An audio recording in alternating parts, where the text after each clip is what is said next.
Today we are going to discuss a very, very interesting and a very common and important finding in pediatric endocrinology.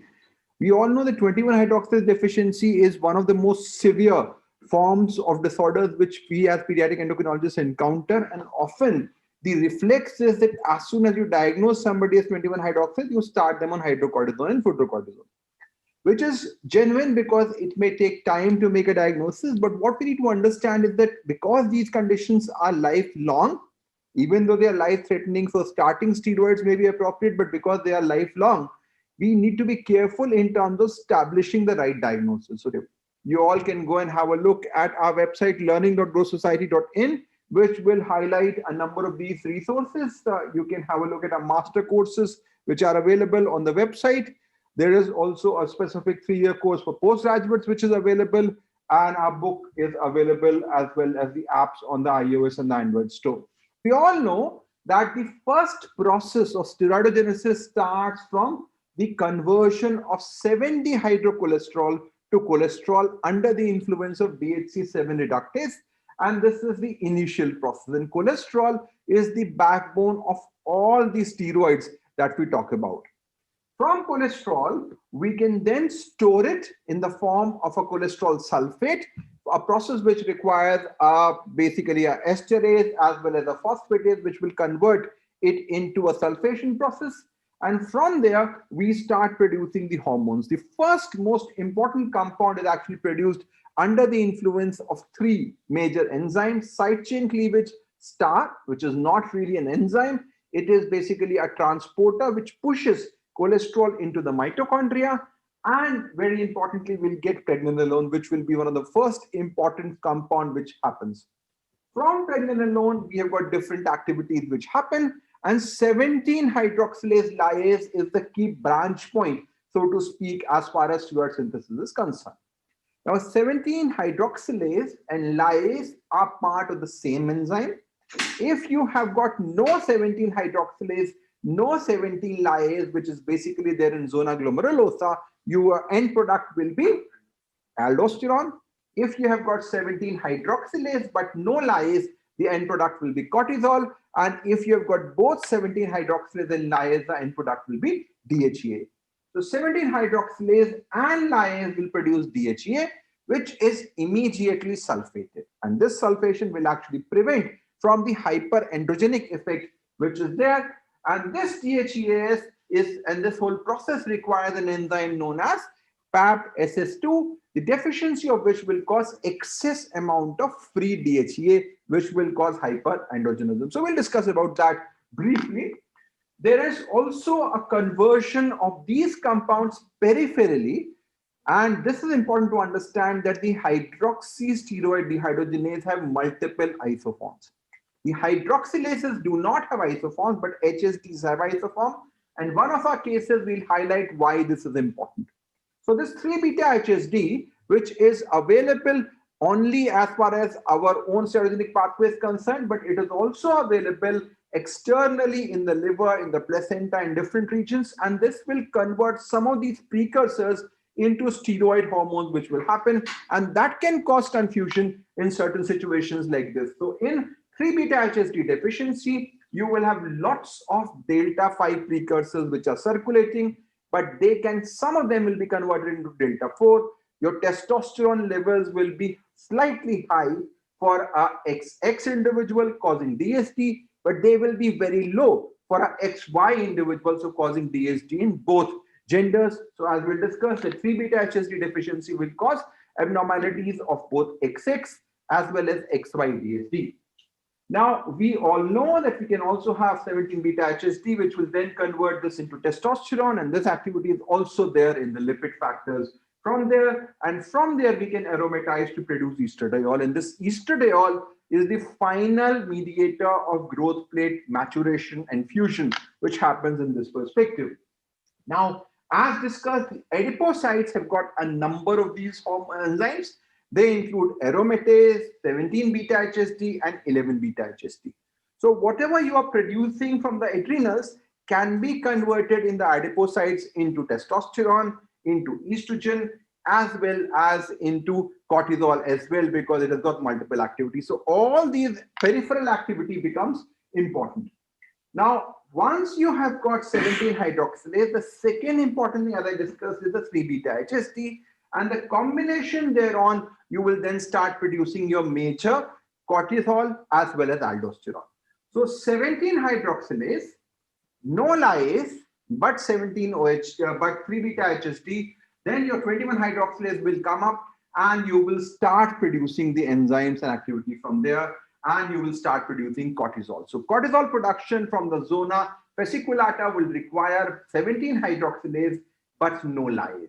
So conditions in which you have a 17 hydroxylase deficiency, you will basically have cortisol deficiency with excess of aldosterone. And this is an important consideration to consider.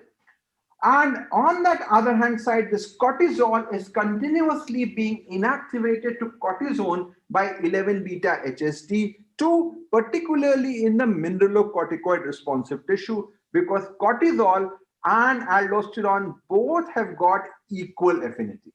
And in this perspective, if you have got too much level of cortisol, which is 1,000 times more as compared to the level of aldosterone, you will overwhelm the capacity, and this 11 beta HSD2 really inactivates the excess cortisol, shielding the mineralocorticoid receptor from the effect of cortisol. And there is of course this hexose pathway which helps that, and this causes apparent cortisol deficiency, which we'll discuss subsequently sometime later. Now, the third major pathway in which you have got no 17 hydroxylase, no lyase, this is zona glomerulosa, and there you will have the production of aldosterone which will happen. So this is the overview as far as steroidogenesis is concerned, and based on that it becomes very easy to identify the abnormalities as and when, where they will happen. Now there are other factors which are also important, and most of them are the electron donors. So the whole process is all oxidation, reduction, and for that electron donors become important, and POR is particularly important. This P450 oxidoreductase basically is important for three major enzyme activity. It is involved for 17 hydroxylase, it is involved for 21 hydroxylase and aromatase. So POR deficiency will mimic the problems faced by 17, which is basically under-virilization and hypertension, 21, which is salt wasting with virilization, and aromatase, which is virilization. So manifestation will be variable. Your salt wasting may not be that severe, but you may have XX and XY DSD again. So second condition to cause both DSD in XX and XY after, as we had discussed earlier with regards to 3-beta HSD, would be this POR in this perspective. Now, if we discuss all that, why we discuss that, so that it becomes very easy to really go through the different causes from that perspective. So if we start the first defect, that would be the DHC7. Now, this defect theoretically should result in complete abolition of steroidogenesis, but often because there is some production of cholesterol happening somewhere else and there may be some extra, so that's why it doesn't cause a complete deficiency. The effect of this is known as Smith-Lemeli-Optis syndrome, which usually presents with milder salt wasting and mainly in terms of XY-DSD. Now, what you need to understand is that XY-DSD is an act of, Pratik? DSD is act of omission. So if you are not producing testosterone, you will have a XY-DSD.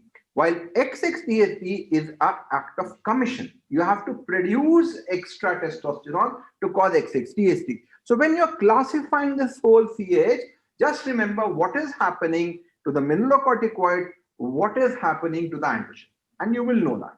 So in this perspective, everything is gone. So of course, you will basically have a XY-DSD. If it's 0, it is XY-DSD, and it will cause delayed puberty in girls. But the normal appearance will be there at birth. So classic SLO will present with XY-DSD and salt wasting. Now you can have another problem, which is in the sulfation process. So here what is happening is that all your money is deposited in the bank, but you cannot take it out because all is in the form of sulfate. You can't take it out. So you will effectively have what is known as Wolman syndrome, in which you'll have huge adrenals, lot of fat there, but you can't use it. So this is again a form of a proximal defect, but there will be many more manifestations. Now, how do you identify these two? Cyan, SLO and Woolman? Yes. So lipid profile will give you a very, very good clue immediately. And in our 1 hour cases, we had done the lipid profile to evaluate for these conditions. So these are very easy to identify clinically in that. If we go from there, we have got the defect in the side chain cleavage and star. Again, they will behave in a similar fashion as compared to the other defects. But what will happen in this setting is that you will have huge adrenals, because adrenals are trying to produce a greater amount of steroids, which you are not able to, so they become big. And this is therefore known as lipoid hyperplasia. So there's a lot of lipid there. SLO, there is no cholesterol, so how will you have lipids? Woolman, of course, you will have too much of sulfated product, which will cause calcification. So this adrenal morphology will also give you a clue as to where you are heading. So if you have a very proximal defect, which is lipoid hyperplasia, it will again cause same picture, XYDSD and salt wasting. Let's go down further. You have a problem in the 17 hydroxylase. So 17 hydroxylase, Naveen, what is the problem that you will see? 17 hydroxylase is cause an XY-DSD with hypertension and delayed puberty and hypertension in case of females. Yeah. So 17 hydroxylase, basically what you need to understand is that your cortisol is gone, your androgen is gone, but your mineralocorticoid is high. So you will have hypertension, hypokalemic alkalosis, along with actor formation, which will cause basically a XY-DSD at birth. So 17 hydroxylase will cause hypertension and XY-DSD. 3-beta HSD sign, what do you think? The 3-beta HSD, all 3 levels will be decreased. So there will be salt wasting, but it will be variable. And so in XY, in a male, it will be undervarialization, while in a female, it will be virilization. So as against hydroxylases, which do not have isoforms, we discussed that beta HSDs have isoforms. So 3-beta HSD peripheral activity will be there, which will partially compensate. So maybe the salt wasting will not be very extreme as 21 hydroxylase, but you will have DSD both in XX as well as in XY. What will happen to their 17 OHP levels, Pratik? It will be raised because of peripheral conversion. How raised? Mildly raised, not so high. Yeah. So out of the condition that we discussed till now, SLO, Woolman syndrome, side chain cleavage, star, or 17 hydroxylase. Everywhere 17 OHP will be low. But this is the first condition, 3-beta HSD, where it will be mildly elevated. So mildly means maybe around 30 to 100 would be the sort of levels that we are talking about. So mildly elevated 17 OHP levels may happen here, and this may cause confusion as happened in one of our cases. So this is all a background we are trying to create in that situation. Now, the other problem, of course, here, this is the classical picture. This is what we don't want you to diagnose in all our cases that we're discussing today, but this is the most common 21 hydroxylase deficiency. The problem would be in Pratik.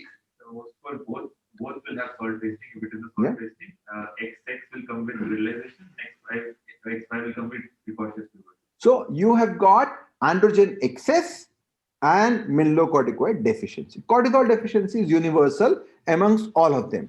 So 21 hydroxylase will have salt wasting and XX-DSD, and of course precocious puberty if we talk about a bit later from there.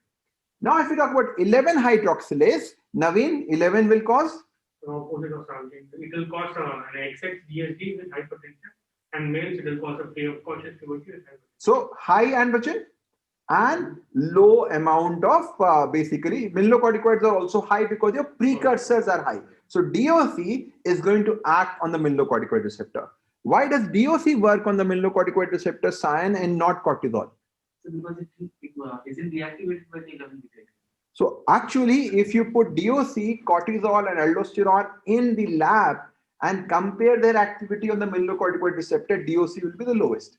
But because it is not inactivated by 11 beta HSD, it has got a good mineralocorticoid activity, which is there in that perspective. So 11 hydroxylase will present to us basically with XX-DSD along with hypertension, hypokalemic alkalosis. But is that the neonatal presentation, Pratik, for 11? The requirement of mineralocorticoid is much higher, so it will actually have salt wasting in it. So very interestingly, in the newborn period, you may have mild salt wasting, because if you look at the aldosterone graph, it is highest in the first 2 weeks and comes down like this. So in that 2 week period, this level of DOC may not be sufficient to avoid salt wasting crisis. So there will be a mild crisis, and then they will go back in terms of a hypertension, hypokalemic alkalosis, and this will be relevant from one of the cases that we discussed in that. So don't get confused. If you have mildly elevated, mild salt wasting, which is now shifting towards hypertension, think of 11, not 21 in that regard. What will happen to 17 OHP level sign in this setting? So it will be raised. 17 OHP will be raised, but not to a huge extent. So now if I ask Pratik, what are the conditions which have mildly elevated 17 OHP levels? The mildly elevated 11 hydroxylase deficiency, 3 beta hydroxylase, 17 lyase might have. And Anything else? POR will also- POR. So these will be there. What are the non-CAH conditions in which 17 OHP may be high? Naveen. False positive reports of 17 OHP. So stress, of course, stress, if you are producing too much cortisol, the levels will be high. If it is prematurity, it will cause that. These are the two conditions. And one thing to remember is that you have got a lot of fetal adrenal working at this time. And fetal adrenal produces a huge number of steroids, and most of them are sulfated. Because your sulfonyl transferase is very active in the fetal adrenal. So if you do not do an extracted sample, your 17 OHP may be falsely high. So this is another consideration to be thought of, and which will become relevant when we discuss our cases today again in that perspective. Now, if we move forward, we can have, these are isolated defects. This is not really a CAH, because when we say CAH, the fundamental thing is cortisol deficiency. Cortisol deficiency, ACTH excess, large adrenal. This is the triad for CAH. Now, this is a steroidogenic defect of 11 aldosterone synthase. Because cortisol is normal, the adrenal will not be enlarged. So this condition will present basically with salt wasting. Similarly, if you have a 17 beta HSD deficiency, this will mainly cause the effect on androgen deficiency with no effect on cortisol and other aspects, and adrenal size will be normal. If you have a aromatase deficiency, this is again not a CAH, you will have, what will happen in that setting, Sayan? So, aromatase deficiency. So, as it is aromatase deficiency, there will be excess androgen levels during the intrauterine phase. So, the mother will have features of virilization. The child will XX individual will present with virilization, and again will complain with delayed puberty. So simple is that your androgen to estrogen production is defective. So before the block, androgen will be high. After the block, estrogen will be low. Because your androgen is high, that's why you present as DSD at birth and delayed puberty later on. This again will be relevant in one of our cases. So again, this understanding is important. So aromatase causes XX DSD. If we talk about PAP-SS2, this is basically high DHEA. It is more of a differential of PCOS. It doesn't really present in the congenital phase. Very important to remember is, again, XO6-phosphate is again cortisol deficiency, apparent rare case in that perspective. 11 beta HSD, again interesting, not really a CAH. You will have lesser conversion of cortisol to cortisone, causing hypertension, hypokalemic alkalosis, which is responsive to spironolactone. So this will be apparent mineralocorticoid excess. So this will be that situation. And finally, you will have a problem of POR, which is a confusing state, which will cause effect of three hormones: aromatase, 21-hydroxylase, and 17-hydroxylase. So it can again present to us with a salt loss, which is milder, and XX and XY-DSD. So if you now look at the whole busy slide, it will really tell you the entire pathophysiology of CAH, and this will be something which can really help us guide in terms of diagnosis. So now if we make it simpler, we have discussed about all the basics. All you have to look at mineralocorticoid and androgens. So mineralocorticoid deficiency, now androgen can either be high, low, or normal. So if you have androgen deficiency and mineralocorticoid deficiency, everything low, presenting with salt wasting and XY-DSD, you're talking about proximal defects. like star, HCC, 3-beta-HSD, POR. You can add SLO also into that picture. Then if you talk about high androgens but low mineralocorticoid, which means XX-DSD with salt wasting, you're talking mainly 21 hydroxylase deficiency, but milder will be 3-beta-HSD with POR. And finally, if you talk about just mineralocorticoid deficiency, that is the aldosterone synthase defect, which is not really a CAH. Now, if you go into a normal mineralocorticoid with an androgen which is low, then you're not talking about CAH, you're talking about 17-beta-HSD basically, and if you talk about excess, which is aromatase. Finally, too much mineralocorticoid with a low amount of androgen is 17-hydroxylase, XY-DSD with hypertension. If you talk about XX, that will be 11-hydroxylase, which is XX-DSD with hypertension. And finally, if it's normal, it is 11-beta-HSD, which is the upper end mineralocorticoid excess. So if you think in terms of CH, think whether your androgens are low or high, your aldosterone or your mineralocorticoid is low or high, you can classify that. And this would be used many times when we talk about our cases today, because that will make it much easier in that perspective.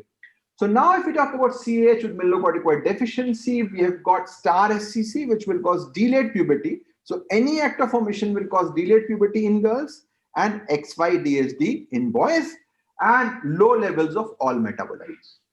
3-beta-HSD, again DSD in both boys and girls, salt wasting, and you will have very high level of DHEA and the delta 5 compounds. 17-hydroxy progesterone may be mildly elevated. 21-hydroxylase deficiency DSD in girls, precocious puberty in boys, 17-OHP will be very, very high in that perspective. 11 aldosterone synthase, no effect on androgens. It is basically going to cause low aldosterone and precursors in that setting.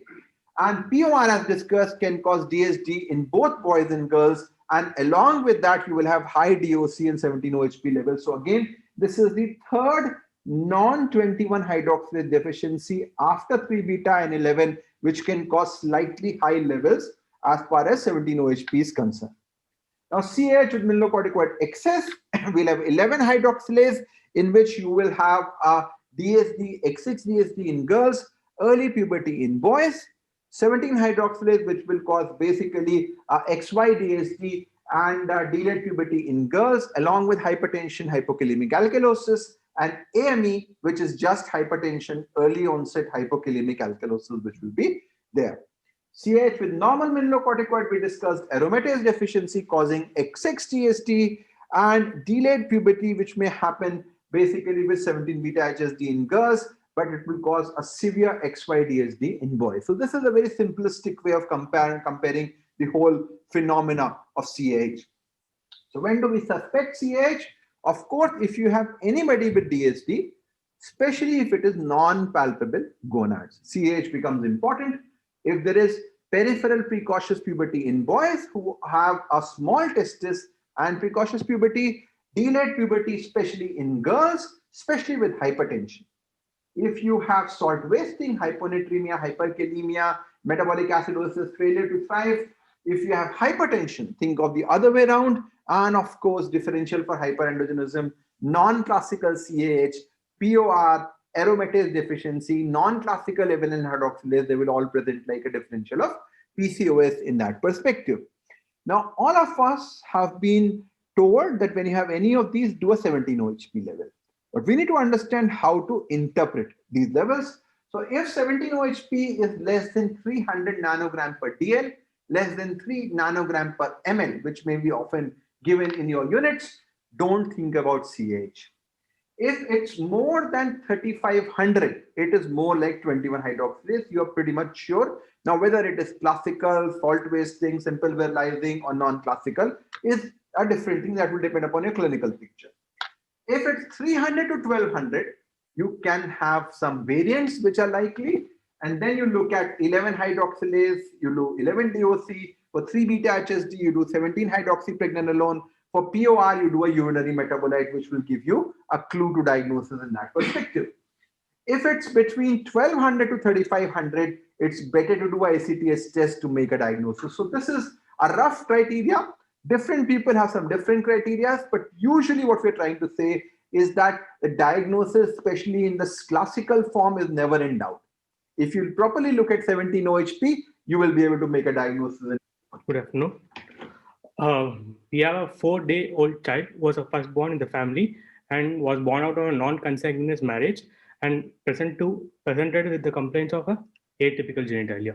So we straight away went to the examination, and the genitalia, as seen in the picture, was atypical. So all these cases were presented to a different center and then they were referred. So this is an important thing to remember. So when somebody is evaluating a case, you don't know the circumstances, what they were thinking, what was happening, and it is much easier to connect the dots when you are going backwards in retrospect. So we need to consider that there may be certain issues there, but this is how we were referred the patients, and when they came to us, this was the evaluation. So on day 4 with DST. Yeah. Yes, sir. On day 4, this is the genital examination. On genital examination, we had an abnormal genitalia.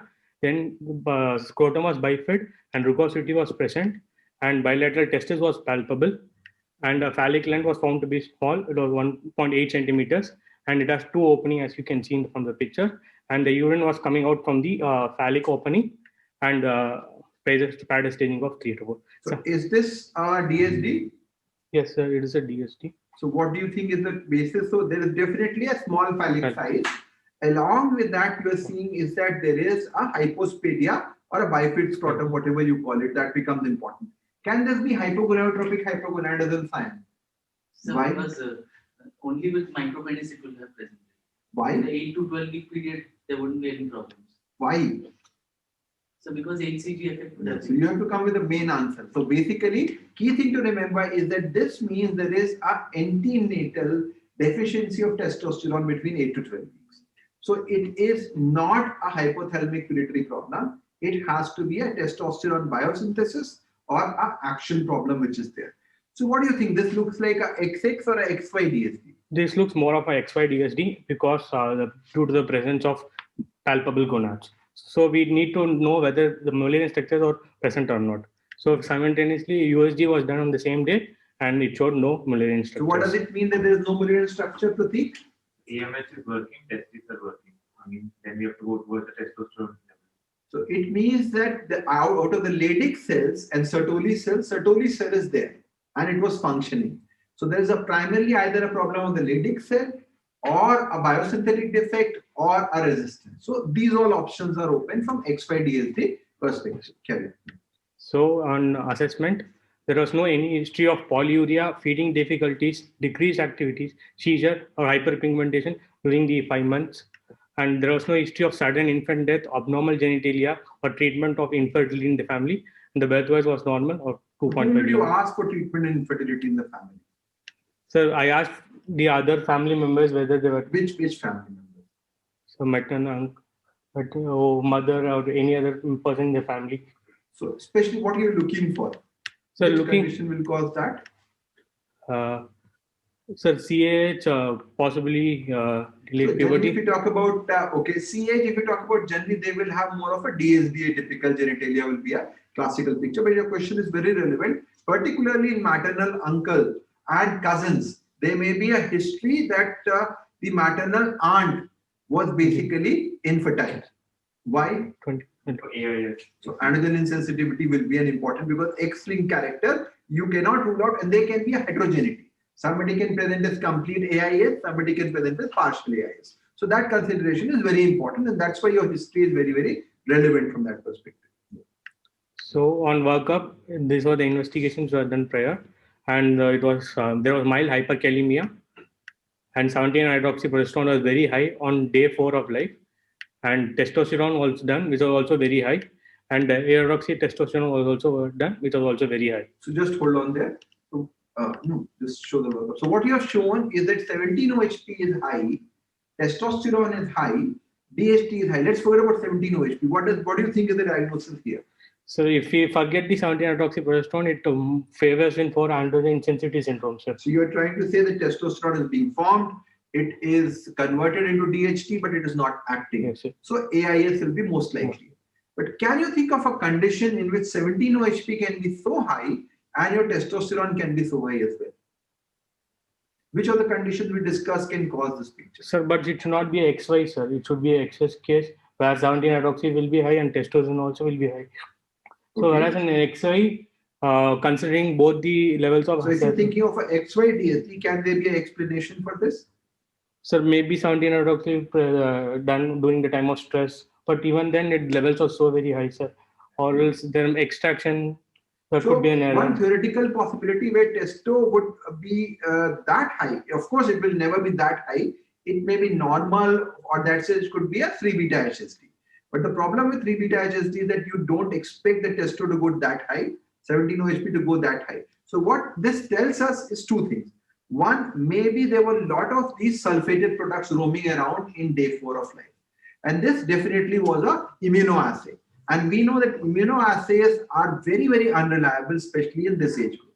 So if you do not do an extracted sample, you will have this report. But biochemically, I would consider this report to be wrong, because you cannot justify such a high 17-OHP in an XY-DSD with such a high testo, such a high DHT. So at that point itself, we should think that there is a abnormal finding, and we have to think of that. Now, whatever happened there and however they managed is a different perspective, because they might have not seen him very often, but this is the classical situation that this report is not appropriate to consider, and this turned out to be a XY, which is expected. So this is a XY DSD. Yeah. So we have a male child with ambiguous genitalia, with high hyperkalemia, with elevated 17-hydroxyprogesterone and elevated testosterone and dihydroxytestosterone. Now, just hold on. So at that point of time, do you consider that hyperkalemia was significant? 5.6.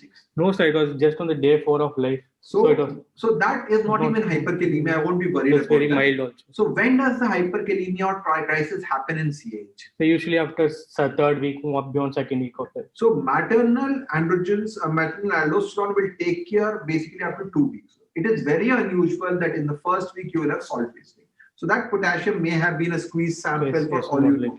So I wouldn't be giving that a very much importance. So in that setting, once you have that in mind that it is too early for hyperkalemia to set up, there is no hyponatremia as you can see. So it is unlikely that there was a salt wasting there. Probably there was a lot of these surges of hormones happening. CRF surge was there. Probably that mini puberty had kicked in. So many things happened, and plus sulfated caused the confusion. So now what do you think about this case now, Naveen? Sir, this case, when you get to approach, it could be either a androgen insensitivity syndrome, or it could be. So there is palpable gonad is there. And Mullins structures was absent. Yeah. So then testosterone was done, which was found to be high. Then dihydroxytestosterone was done, which was also found to be high. So what could be the possibility? When leaving out the 17-hydroxyprogesterone report, this is more likely a case of androgen insensitivity syndrome. But taking into consideration of both 17-hydroxyprogesterone and high levels of this thing, so androgen insensitivity syndrome is ruled out. So yeah, so this is a confusing report at the moment. I would definitely like to reevaluate the child and look at again. So now what happened subsequently? And 21-hydroxy deficiency with the report is not possible because it's a XY child. Yeah. So the patient was managed from the outside hospital with hydrocortisone was started at a very high dose of 50 milligram per meter square per day, and it was not tapered. And fluorocortisone was started at 0.3 milligram per day. I think this again is a big message that even if we're diagnosing CAH, we should be careful in terms of the dosage. Now, we don't know the circumstances, and probably there was a lockdown going on and there was problem of access. So therefore, 2-3 months were lost. But we should not have started that rate because he was not in crisis at all. So if at all we say it is 21, we could start at a lower dose in that perspective, maybe around 15 to 20 and fluorocortisone 0.1 and then go from there. So this is just a general message which comes out of that. So now what happened with that? So due to the high levels of hydrocortisone, the patient when he came to us was found to be puffy on an examination, had Cushingoid facies present, and there was no dysmorphism polydactyly, syndactyly to rule out Smith-Lemli-Opitz syndrome, and there was no hyperpigmentation, which could be the loss of compliance raising the possibility of a congenital adrenal hyperplasia. So, and we repeated the investigation again in our setup, and we found that the sodium was found to be low and the potassium was normal. And this was despite a very, very high dose of hydrocort and a very high dose of fluorocortisone. So this is significant. There's something going on. Definitely, I would be worried about that. That we should not have this level. I would expect him to be hypernatremic and hypokalemic because you're giving that high dose. So there is something wrong. So this is the report when she came to us. We thought there is something wrong in steroidogenic pathway. So, and we repeated the testosterone, which was found to be very different from the previous report, and it was very low. And considering the period of mini puberty and also for the level of LH, this level was considered to be very Do you low. think this child is in mini puberty? Yes, sir. 6 months of age, 5 to 6 months of age. LH level? 1.6. If LH is more than 0.6, it means that he is in mini puberty. Which means that the pituitary is trying to push more production of testosterone, which is not happening. Now, if you combine a mineralocorticoid defect and a testosterone defect, there is a clear-cut biosynthetic defect, and now the picture is much clearer. So that initial report of high testo is definitely wrong, and AIS is completely out of the picture. So looking back to our previous algorithm, now we have the same with palpable gonads with the absence of Mullerian structures. Now the testosterone levels were low. So again, we did a sodium level, which was also found to be low. So now we have the patient with mineralocorticoid deficiency and androgen deficiency. So probably going towards proximal defects in the form of STAR, SEC defect, or 3-beta HST. So this is very, very important. So we are talking now about both levels being low. So we are talking about a proximal defect. So as you said, we should think of SLO. So lipid profile, very simple. You should do that. SLO generally can be a differential here, definitely. SLO, in my experience, typically presents a bit later, maybe around 3 to 4 months of life with predominant mild mineralocorticoid deficiency, hyponatremia, hyperkalemia. But the DSD is much more significant. You may actually have gender reversal sort of a picture, which may also happen. So that is important. But now, as we've discussed genetics recently a lot, in this setting, of course, because there are so many defects, the options are two. One, you can do the metabolite pathway. You do 17-hydroxypregnenolone, basal, and ACTH stimulated. You do other workup, but still you may be able to miss out on something. How will you diagnose POR? So in that setting, that's why we went for a targeted panel for NGS. Yeah. What did it show in the management? Yeah. So meanwhile, the report took around 15 days to arrive. So meanwhile, we wanted to know why the sodium was still low and the potassium was on the higher side, despite giving very high levels of hydrocortisone and fluorocortisone. So we decided to repeat it after 3 days, and we also found it to be very low. And we also found that the potassium was on the higher side. So what does it mean that ACTH is not high and your potassium is high? What does it mean? So it means that it could be either because the patient was not taking salt, which means that your hydrocort dose is pretty all right, because otherwise your 17 OHP levels will be, or the ACTH will be very high, right. But probably you don't have salt to take your aldosterone levels to work. So if you don't have any salt, it won't work. So we advised the patient to start intake of salt, and the NGS report also came, and which was suggestive of 3-beta hydroxysteroid dehydrogenase deficiency. So the diagnosis was 3-beta HST defect. So if you now think in the beginning, that patient basically presented to mainly as a XY days. Yes, and maybe mild salt wasting plus minus, we don't know at that perspective. Your report of testo was very high. So maybe in that setting, we could have repeated it after maybe a week or so. There was no urgency in starting hydrocortisone. And just monitor the electrolyte, look at cortisol and other parameters, and then you will notice that, okay, now this potassium is going up. Then we do the further workup. So the errors or the positive side was that at least a DSD was considered and CH was considered and treatment was started. So because he would have had by 5 months salt wasting. Anyway, he would have had the salt wasting. So that was good. But the negative part was that the too high dose was used. And remember that when you have palpable gonad with CH, it is not likely to be 21 hydroxylase, because atypical genitalia with palpable gonads, 21 hydroxylase is pretty much out of the picture. But again, good on the part of the treating pediatrician that they were able to identify that at the right time, and we were able to identify and manage. So now I think the management is pretty easy. All you have to do is to replace them with a reasonable amount of hydrocort and fluorocortisone, and things will improve on that. We'll see if there are any questions which are there at this point of time. So there is one question. How will ACTH testing help with 17 OHP level 1200 to 1500 as shown in the slide? So yes, so 1200 to 1500 is basically the nanogram per DL level. So they are not that high from a nanogram per ml level. And in that setting, ACTS testing, if they show a very huge elevation, you may still consider 21, but generally unlikely for a classical 21 to present like that.